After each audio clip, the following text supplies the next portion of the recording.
Dia bahkan mau membunuh, membinasakan saudara. Dengan narkoba, dengan penguasa hawa nafsu, bergaul bebas sehingga hidup manusia rusak, tidak ada masa depan. Dengan narkoba, dia mau bunuh manusia. Dengan perkelahian dan lain sebagainya. Setan itu jahat, pencuri, pembunuh, pembinasa. Tetapi ada satu pribadi yang memberikan kuasa yang lebih besar daripada kuasa setan.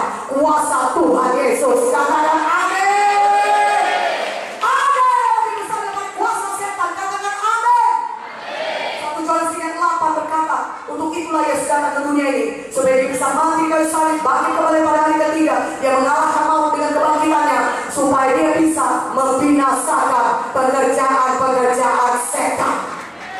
Haleluya. Kalau saudara percaya pada Yesus, saudara bisa menang melawan setan. Karena kemenangan Yesus adalah kemenangan saudara. Tuhan Yesus sudah menang. Kolose 2:15 berkata, dia melucuti semua pemerintah-pemerintah, penguasa-penguasa, menjadikan mereka tontonan umum dalam kemenangan mereka. Tuhan Yesus sudah menang dan bangkit kembali dari kayu salib. Dia menang mengalahkan maut.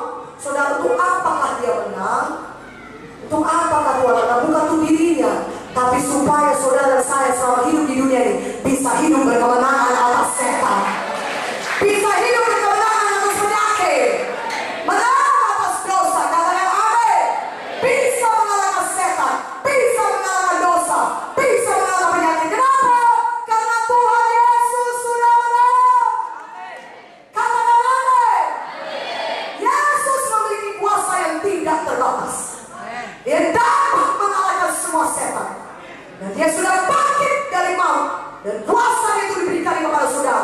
Dan saya mau katakan kepada saudara, saudara mau mengalami kuasa Tuhan yang tidak terbatas, maka saudara harus percaya dan memiliki firman Tuhan. Katakan amin. Tuhan Yesus memang sudah ada di surga. Dia sudah naik ke surga. Tapi